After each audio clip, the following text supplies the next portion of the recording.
Eh, Ayer quedamos en métodos métodos de exploración física pasamos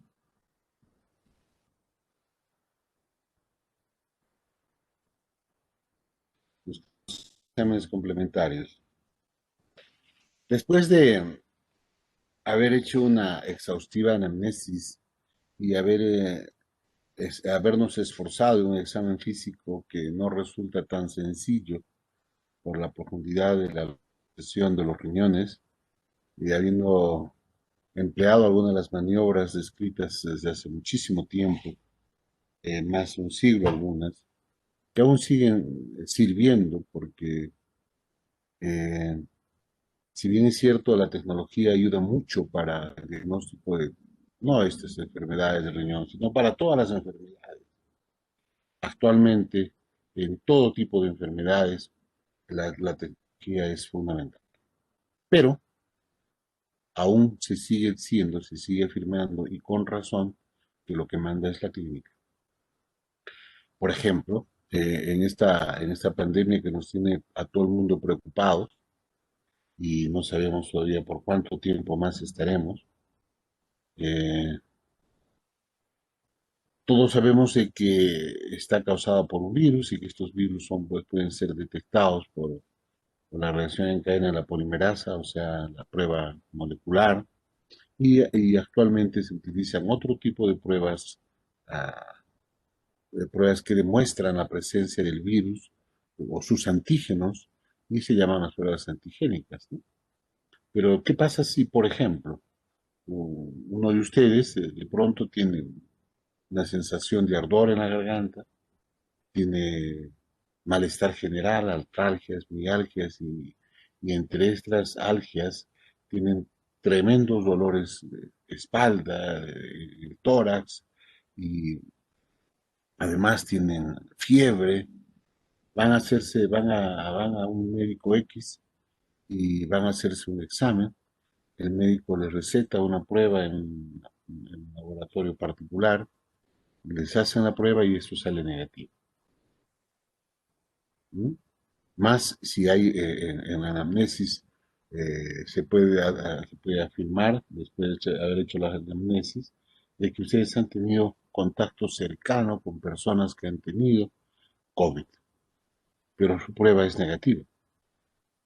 Es cierto, la prueba va a decir, eso no es COVID, ¿verdad? Pero ¿qué pasa si es negativa y tiene toda la clínica y tiene toda la anamnesis? ¿No es COVID? Claro que sí. Entonces se echará de mano de una tomografía. En la tomografía se verá si hay o no hay compromiso pulmonar, y si hay compromiso pulmonar se verá si tiene o no características de, del COVID, y que todos sabemos que la tomografía últimamente en estos casos tiene un valor diagnóstico altísimo. Sin embargo, tiene una tomografía que puede darles una imagen de consolidación, imagen de neumonía. ¿Qué es la neumonía? Puede ser por el virus o puede ser por una complicación de la virosis o puede ser una neumonía bacteriana X. Y no hay, o sea, hay una que otro signo que podría ser catalogado como COVID, pero no es tan definitivo. La prueba es negativa, la tomografía es ambigua y ¿qué hacen? Ese paciente no es COVID. Si el paciente tiene clínica, tiene una anamnesis positiva, tiene un examen físico positivo, tiene toda la clínica, pese a que los exámenes no apoyen 100%, eso es un COVID, hasta que no se demuestre lo contrario. Entonces, ¿qué haría yo? Lo que haría es pedirle otra prueba molecular o un PCR, o una reacción en cadena de la polimerasa, para salir de dudas. Con seguridad esto va a salir positivo. Lo que pasa es que ninguna de las pruebas del COVID y ningún examen de laboratorio es infalible. Todos tienen fallas, todos pueden fallar. Depende de mucho, tiene dependencia directa del operador, que realice el examen, del que toma la muestra, de la máquina, si está calibrada. No, hay muchísimas variables que pueden hacer fallar un examen. Pero si la clínica es evidente, si ustedes comprueban que tiene temperaturas persistentes y que tiene sintomatología pulmonar y que tiene una faringitis con algunas características descritas en la clínica, es COVID. ¿Sí? Por eso el examen, el examen clínico, el examen semiológico es fundamental. Y a ustedes les ha tocado la suerte, no sé si buena o mala, pero les ha tocado durante esta pandemia donde todo parecería que la cosa se, se limita a una prueba, eh, poder comprobarlo en carne propia, en vivo, que la clínica es fundamental. Por eso, chicos, creo que deben estudiar y no deben especializarse en copiar o en plagiar o en aprobar, porque si bien es cierto, pueden aprobar utilizando los trucos que también nosotros los conocemos cuando se toman los exámenes, que se prenden las máquinas, que hay varias personas, que se mandan, todo eso, todo esas cosas. Sin embargo, el aprobar un examen con una altísima nota no les garantiza, no certifica que ustedes saben y nunca lo va a poder hacer. ¿Saben cuándo van a poder arrepentirse de que hayan hecho estas cosas? Cuando estén frente a un paciente, no saber qué hacer, porque no estudiaron en su tiempo. ¿Mm? ¿Y ahora qué hago? Llamen a un médico cuando tengan un paciente y no sepan qué cosa es, o cuando estén frente a las disyuntivas que les acabo de plantear. ¿Y ahora qué hago? Ese es el problema. Por eso tienen que estudiar y no especializarse y ver cómo burlar el control del examen y cómo sacar una altísima nota sin saber nada. De eso no se trata. Se trata de que ustedes estudien para aprender, estudien para saber y cuando sepan, para que ustedes puedan utilizar sus conocimientos, para que su conocimiento, para que lo que saben sirva en la vida real, no en un examen, no en un papelito, porque el papelito, la prueba del examen o el título que puedan lograr con engaños, que engaños que se lo hacen a ustedes mismos, a nadie más,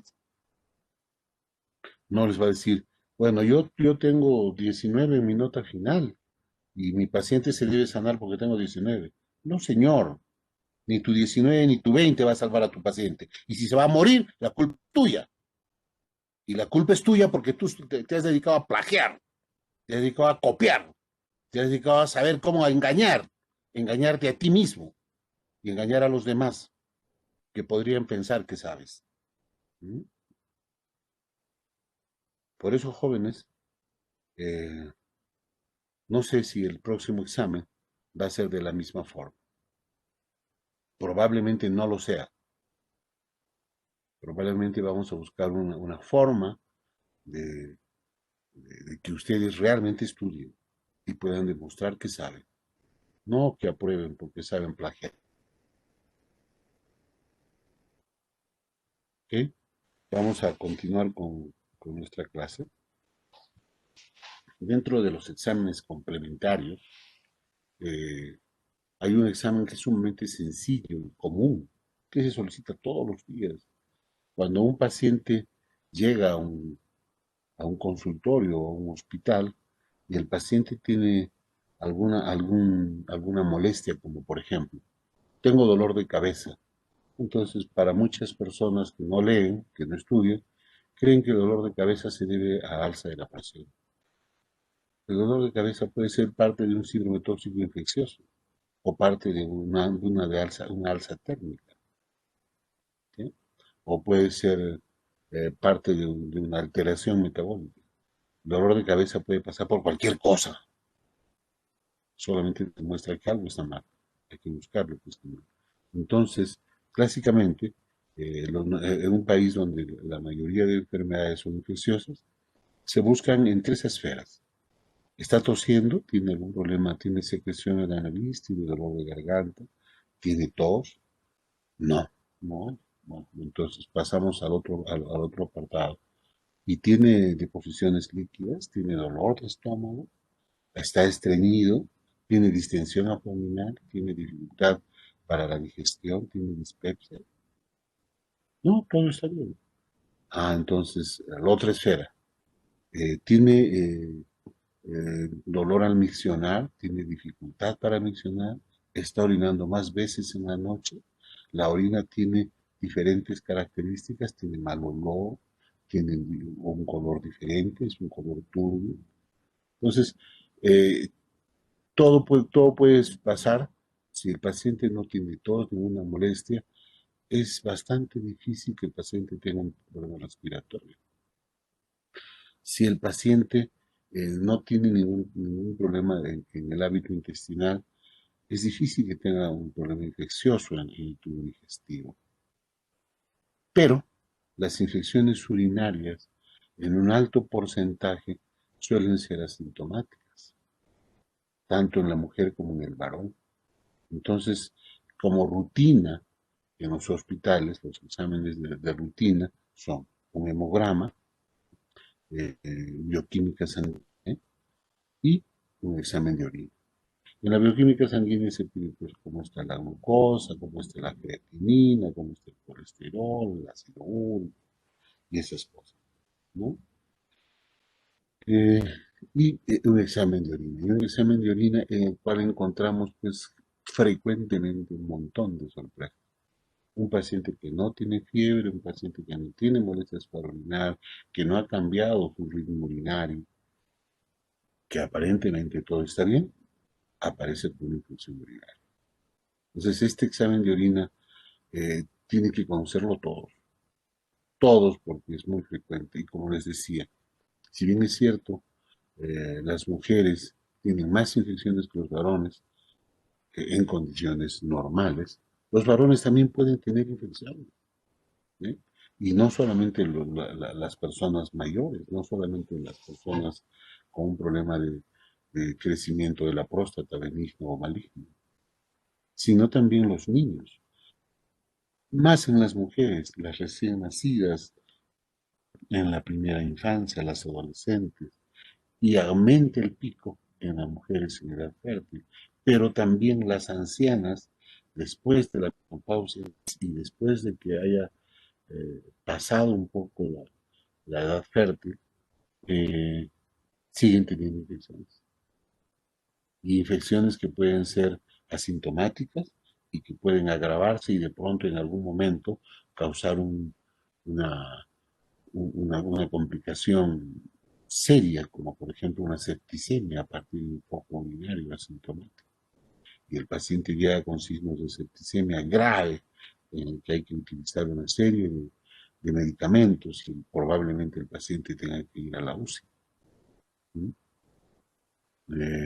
Y utilizar otros medicamentos que permitan que este paciente mantenga una hemodinámica estable y que pueda salvar su vida.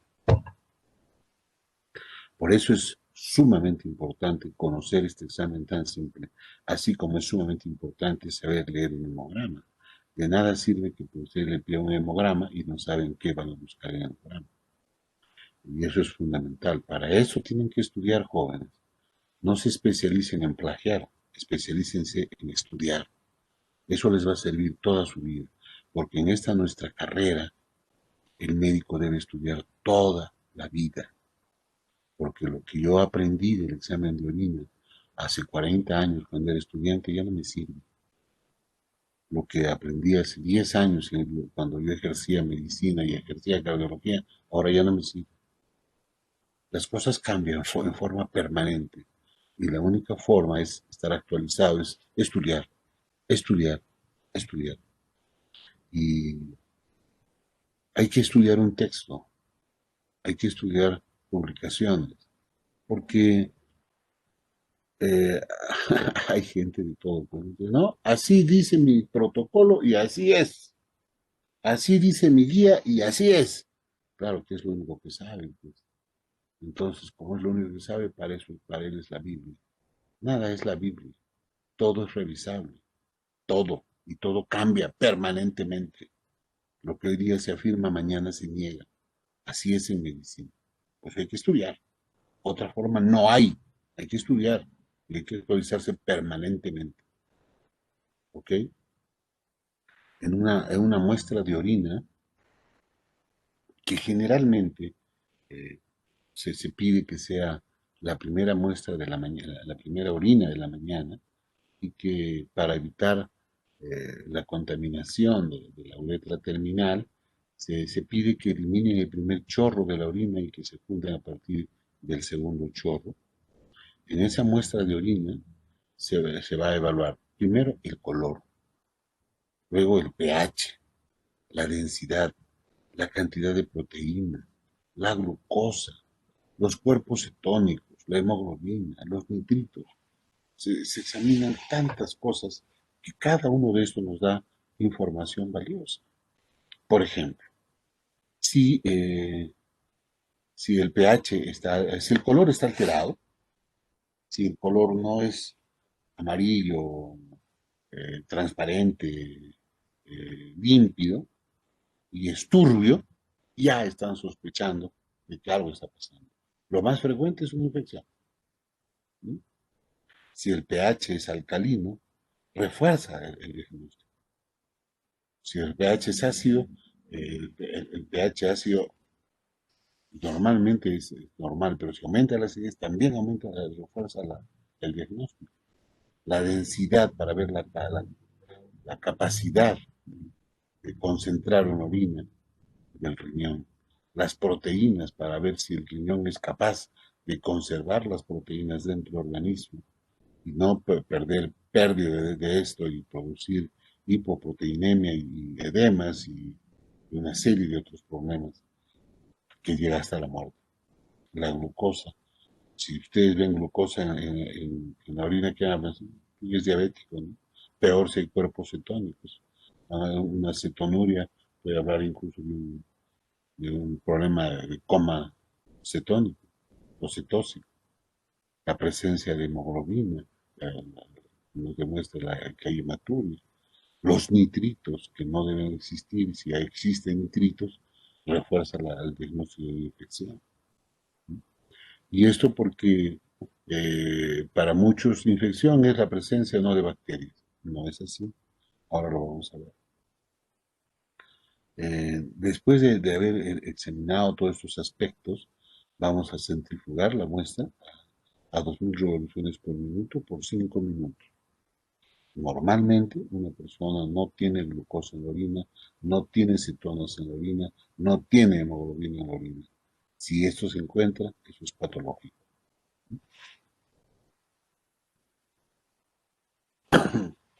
El color habitualmente de la orina es limpia, translúcida.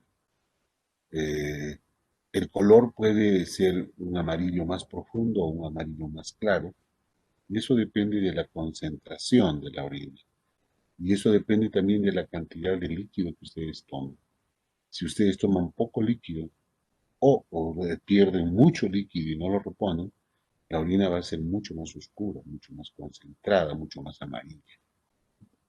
Eso lo podemos demostrar midiendo la densidad urinaria, y esta densidad no es nada más que la relación del volumen de orina con el mismo volumen, pero de agua. Se mide mediante un densímetro y el rango normal de la densidad es de 1001 a 1035. ¿Sí?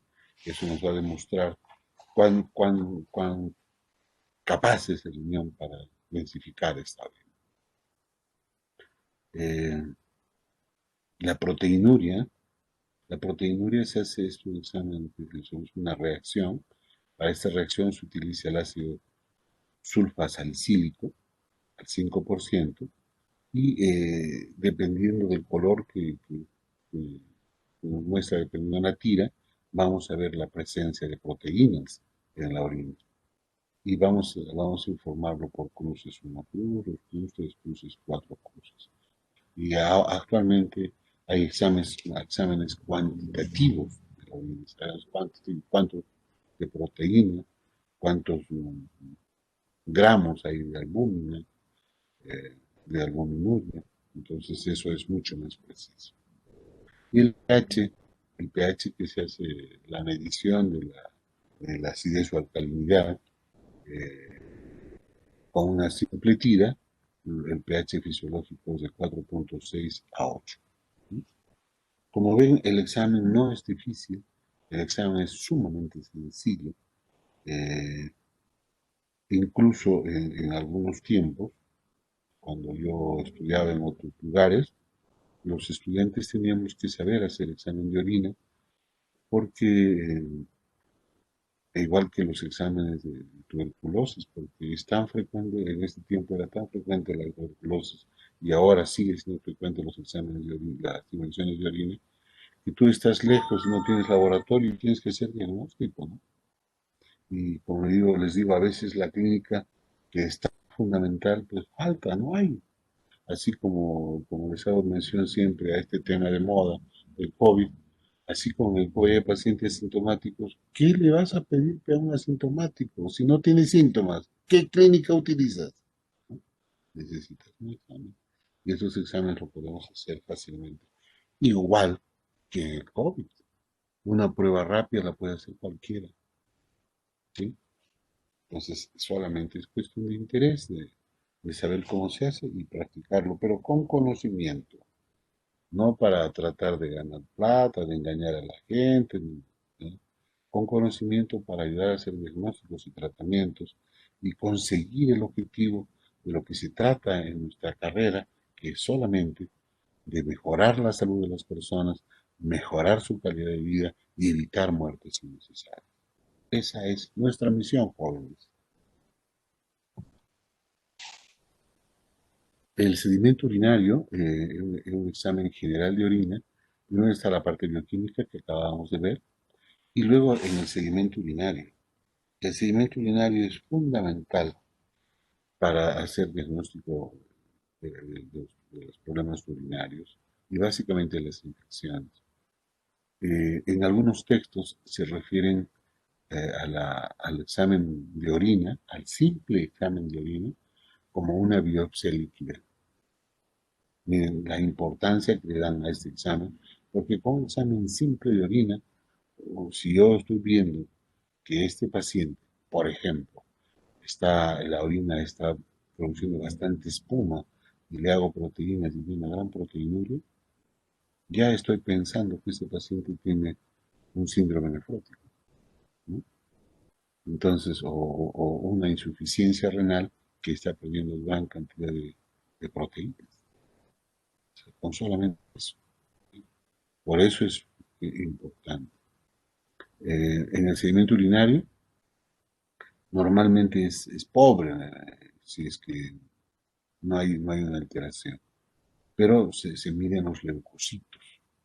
Y la leucocituria, existen leucociturias eh, que no demuestran infección, pero cuando los leucocitos están por encima de 5 leucocitos por campo microscópico, estamos hablando de una patología. ¿Será infecciosa? ¿Será leucocituria con abacteriuria? Nos va a llevar a un diagnóstico.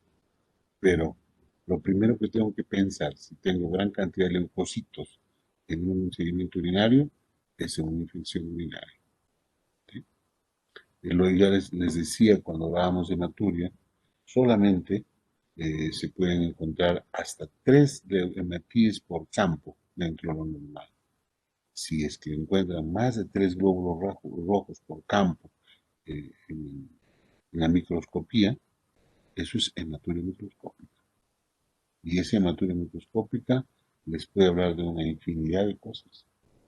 Por ejemplo, de una hemofilia, por ejemplo, de una alteración de la coagulación, por ejemplo, de una litiasis renal, por ejemplo, de una infección urinaria. Ya, les da una información inmensa.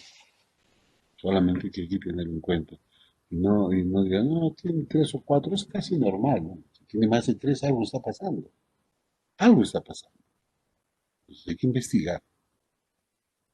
Dentro del ensaimiento urinario hay que ver la bacteriuria, cuántas bacterias hay y si hay hongos. Eh, Cuando se encuentran bacterias y hongos, y esto está acompañado de leucocitos o de leucocituria, que ya lo vimos, bueno, eso va a hacer pensar en una infección, ¿no?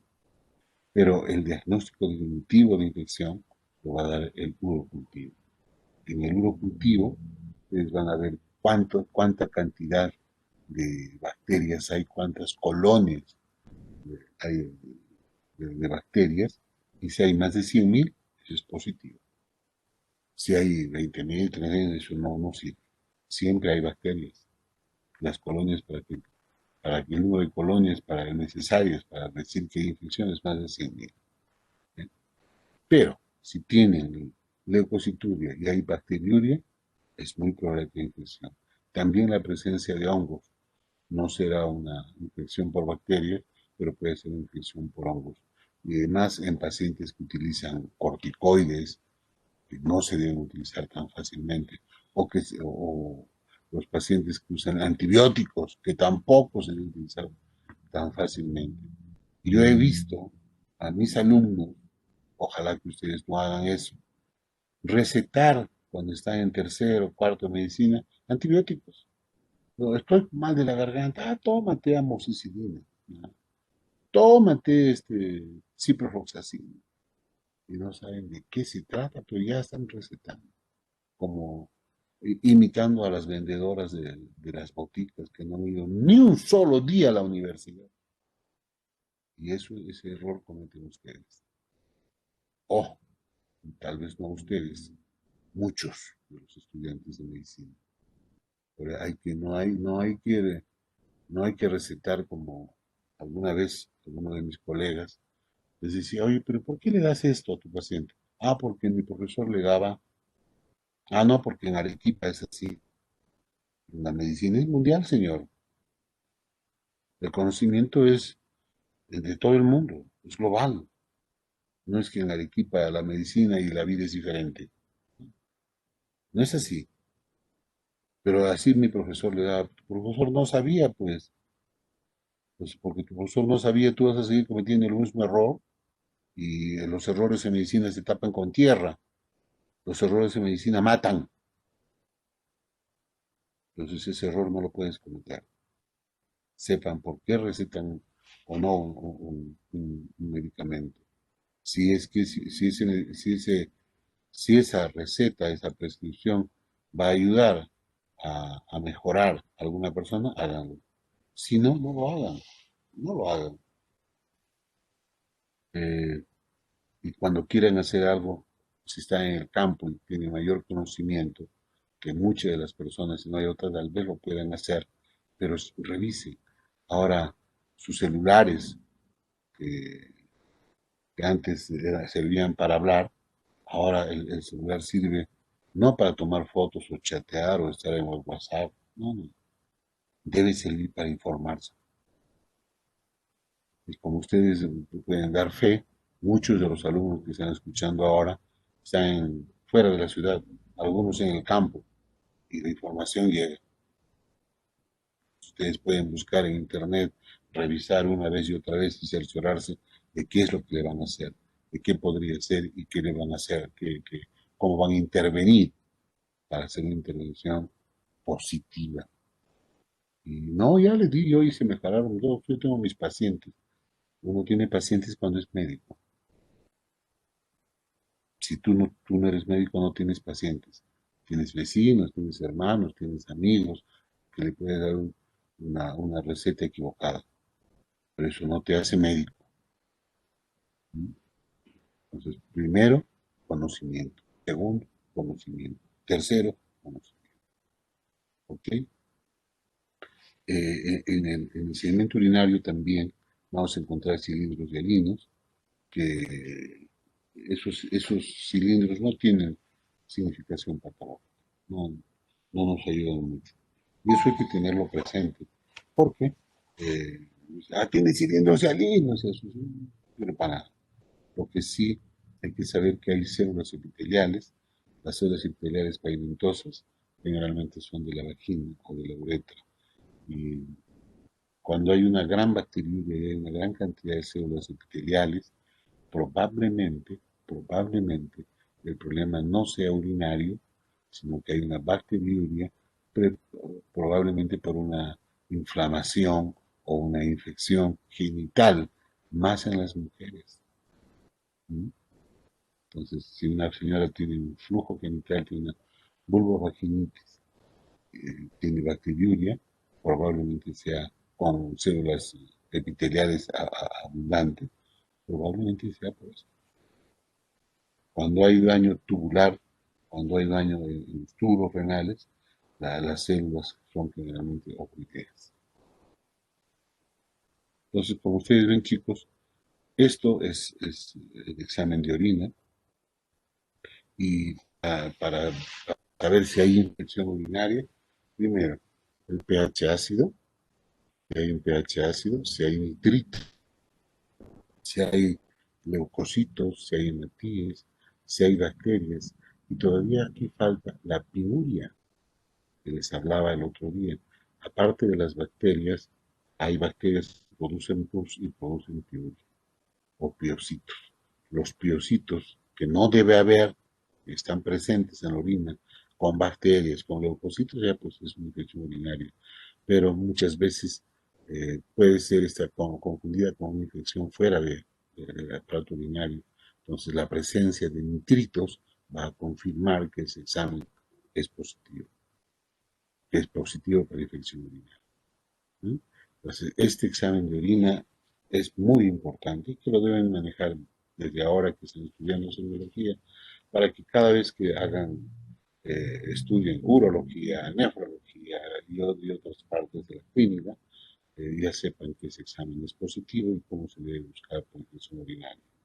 ¿Okay?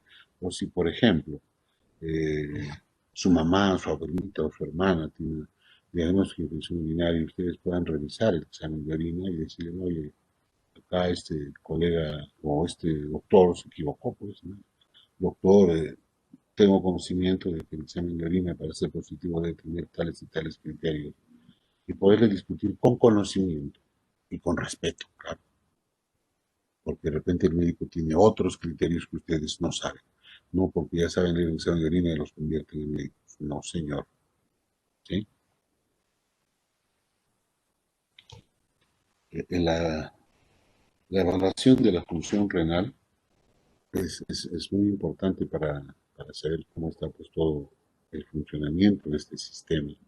Y ahí se echa mano del filtrado glomerular, que es eh, el filtrado glomerular, el estándar para medir este filtrado, es la filtración de inulina.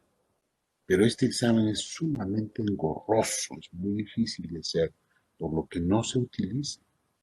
Entonces, se utiliza desde muchos años como equivalente de este filtrado glomerular de inulina al clearance o depuración de creatinina, que es un examen mucho más sencillo, mucho más práctico y es el que se utiliza. Ese es el que se utiliza.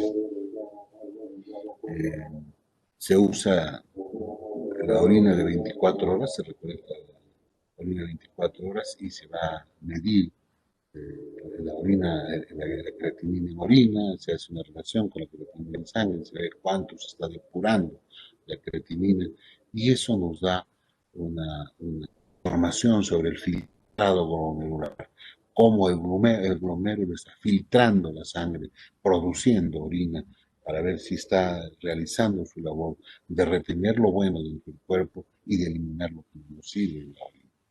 La filtración o el filtrado glomerular tiene los siguientes valores. En varones es de 120 más o menos 25 mililitros por minuto. En mujeres el filtrado glomerular es de 95 más o menos 20 mililitros por minuto. O sea, varía. Varía, ¿sí? No es lo mismo y eso tiene importancia. El clearance de creatinina se encuentra con creatinuria, o sea, la creatinina en orina, que está medida en miligramos por decilitro, por el volumen urinario, que está medido en mililitros por minuto, y eso se divide sobre la creatinemia, o sea, la creatinina en sangre, que está medida en miligramos por decilitro. Eso nos va a dar el clearance de creatina o el filtrado glomerular. Eh, no a todos los pacientes se les puede pedir un recolecta bien. Hoy vamos a ver. Para eso hay que tener algunos criterios para saber que ya debemos pedir ese examen. Y hay exámenes mucho más sencillos, y les hablaba de un examen de bioquímica sanguínea que se les pide casi por rutina a todos los pacientes, en los cuales se incluye la urea y la creatinina. La urea, eh, que se elimina por la orina, la creatinina, que es una demostración de la actividad muscular y que se elimina por la orina, la medición de esa creatinina en la sangre nos va a dar nos va a dar un criterio, a, nos va a dar un criterio para, nos va a dar para saber cómo está funcionando el riñón. Sin embargo, muchas veces eso nos trae a error. ¿Por qué? Porque la creatinina sérica varía con la masa muscular. Un individuo con buena masa muscular puede tener mayor valor de creatinina. Y una persona que no tiene masa muscular, eh, porque está postrada, porque ya tiene bastantes años y no tiene actividad física, la creatinina puede estar baja. Y uno puede pensar que, bueno, tiene la creatinina baja, está normal, pero no es porque está bien, sino porque no tiene músculo. El valor normal de la creatinina en la sangre o en el suero de la sangre, su valor normal es de 0.8 a 0.12. Eso es, eso es fundamental. Esos valores que ustedes tienen que manejar. Eh, la urea, para unos otros, para unos, para algunos otros laboratorios, es de 0.8 a 1.2 miligramos por ciento. Eh, y los límites hasta 1.4. Cuando la creatinina está por encima de 1.4, algo está pasando. Y es lo primero que se utiliza para ver cómo está funcionando el riñón. Le digo, ya les dije que puede haber variaciones por la masa muscular. Lo mismo pasa con la urea. La urea se va a modificar, la urea en sangre se modifica con la dieta y con la hidratación. Si se ha comido muchas proteínas, si ha tomado no, líquidos, si está deshidratado o no, y la urea aumenta con la deshidratación. Cuando el paciente no toma mucha agua, la urea aumenta. El valor normal es de 6 a 22 miligramos por decilitro. Si esos valores están sobrepasados, eso depende también mucho del laboratorio y cuáles son sus rangos de normalidad, pero en general cuando la urea está por encima de 40 miligramos por decilitro, algo está pasando, algo está mal. Lo más común es que el paciente esté deshidratado, que no haya tomado líquido. Pues se repone, hay que comparar con la creatinina y comparar con el potasio y con otros, con el examen de orina para ver si no hay patología sistema urinario, ¿no?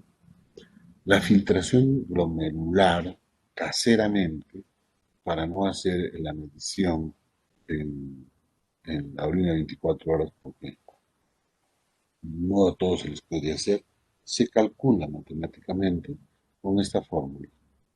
Esta fórmula que la van a utilizar siempre jóvenes. Ustedes cuando vayan a hacer prácticas a un centro hospitalario, ahora en semiología, no cuando estén haciendo internado, ahora deben utilizar esta fórmula. Esta fórmula que es 140 menos edad por peso por kilogramo. En la mujer además se multiplica por 0,85. Eso se va a dividir todo en, por 72 por la creatinina en miligramos por la creatinina sérica, medida en miligramos por decilitro. Con esa fórmula se calcula cuánto tiene cuánto tiene filtración glomerular y podemos saber más o menos cómo está funcionando el riñón. Entonces podemos echar mano de algunas cosas prácticas que nos ayudan bastante.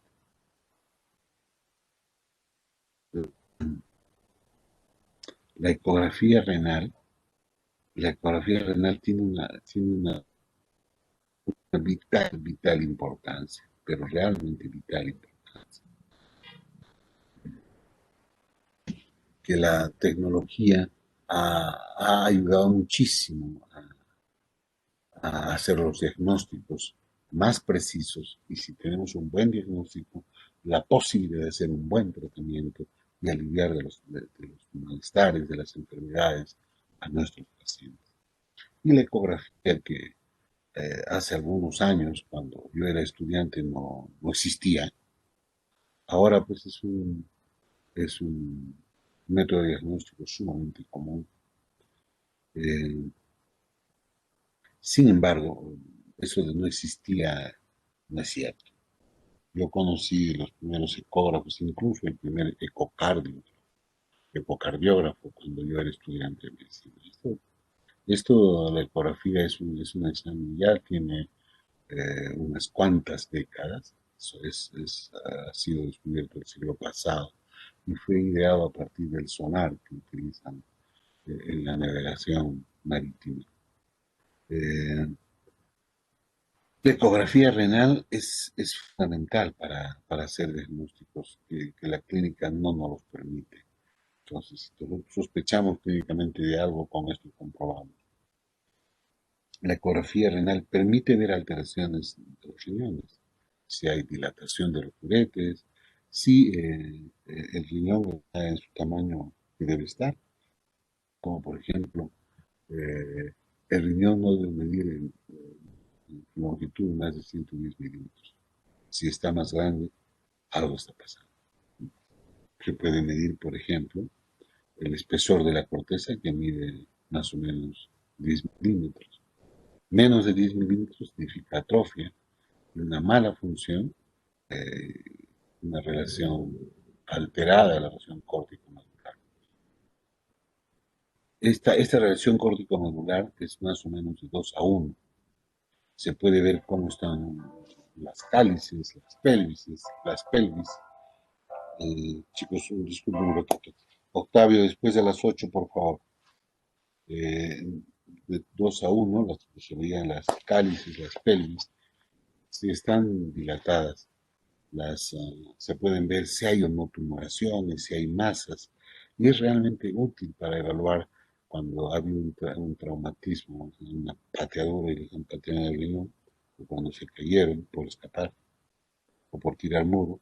Entonces, con eso se aprecia si hay sangrado, si hay inflamación, si hay alguna otra alteración estructural. Si hay hematomas, si el hematoma es retroperitoneal, todo eso se puede ver con ecografía.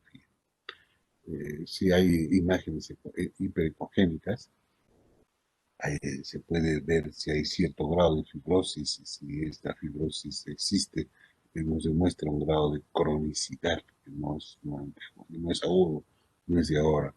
Y si la imagen es hipogénica, o sea, que genera poco eco, es edema de tejidos, una cuestión más aguda, ¿no?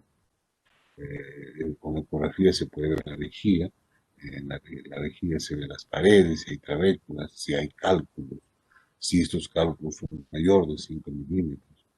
Y en estos casos la sensibilidad de la ecografía es de 100%, o sea, es sumamente sensible. La ecografía renal nos sirve muchísimo para tipificar los quistes renales, si hay lesiones sólidas de otro tipo de tumoración. Realmente la ecografía renal es un arma fundamental, fundamental. Ahora la ecografía es un arma que yo pienso que cada médico general debe tener idea y debe tener conocimientos, o para practicar sus propias ecografías con una buena preparación, no, no matando, o para interpretar lo que sus colegas radiólogos, que son los especialistas en realizar la ecografía, les van a informar. Porque, como en todo, hay de todo. No todos son buenos. Entonces, ustedes tienen que estar preparados para tener la capacidad de decir, este informe no me parece bien, o, o está bien. ¿Mm? Otro examen complementario que es fundamental es la biopsia renal. La biopsia renal, y de ahí la importancia de la biopsia líquida, que decía el examen urinario, es un examen cruento, que hay que sacar un pedazo de riñón, eh, y para eso hay que introducir un instrumental que pueda sacarle un pedazo, un, ensacaucado de otro tipo del riñón, y eso mandarlo a anatomía patológica para hacer exámenes histopatológicos o inmunohistoquímicos. Y eso nos va a determinar de qué enfermedad estamos hablando, qué tipo de lesión y cuánto ha crecido, si hay o no alteración de los glomérulos, o la alteración está en, en las, en las arterias, en las venas, si es una vasculopatía o una glomerulopatía. O sea, nos va a decir qué es, o si es un cáncer, o si o no es un cáncer, si está, nos va a decir, nos va a dar una gran información, pero es un procedimiento correcto. Para esto a veces nos ayudamos con, con la ecografía, que nos ayuda muchísimo para hacer biopsias guiadas por ecografía, y que evita hacer algunas iatrogenias que eran comunes cuando no teníamos la ecografía. ¿Qué ganamos con la biopsia renal? Primero vamos a ganar, vamos a obtener un diagnóstico. Y si tenemos un diagnóstico, vamos a ver qué hacemos con el paciente, pues qué tratamiento le vamos a dar. Y además, si ya tenemos un diagnóstico, además de dar tratamiento, podemos decirle al paciente, no te preocupes, esto se va a pasar, o discúlpame, pero te voy a dar una mala noticia, tu problema es serio, probablemente no pase con ningún tratamiento. Eso hay que saber bien para decirle, ¿no? Así, oye, no, te vas a morir dentro de 5 días, ¿qué cosa? ¿Tú eres brujo? ¿Tienes bola de cristal? ¿Cómo sabes que se va a morir? O sea, pero con un buen diagnóstico tú puedes aventurar un pronóstico. Es mejor decirle, tu pronóstico es reservado, tu pronóstico no es muy bueno, y con eso el paciente ya está avisado de qué se trata, ¿no? Eh, los métodos para la biopsia son la punción por biopsia renal, la biopsia percutánea, eso se hace con anestesia local. O también se puede hacer una biopsia ciliar, pues se abre el abdomen o se abre en la región lumbar, y en un quirófano se hace una pequeña cirugía y con anestesia general, y se saca un pedacito del parénquima renal y se manda a estudiar. También se hace una biopsia renal a transyugular, a partir de la yugular, y se llega hasta el riñón. Es un vía catéter, y eso es una forma mucho menos agresiva de obtener muestras, en este caso biopsias. Eh, las indicaciones de la biopsia: el síndrome nefrótico del adulto, en insuficiencia renal rápidamente progresiva, en la insuficiencia renal aguda, una causa desconocida, en un síndrome nefrótico persistente, en enfermedades sistémicas con compromiso renal como lupus eritematoso sistémico, vasculitis, etc. Estas son las indicaciones precisas de, de, de la biopsia renal.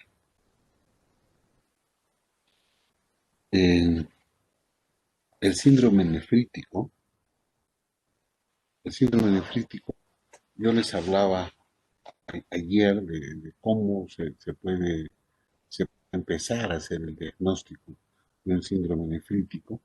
Si el paciente, por ejemplo, presenta un edema periorbitario eh, y además tiene una pequeña pérdida de sangre por la orina y se puede demostrar que ha perdido un poco de proteínas, ya estamos pensando en un síndrome nefrítico.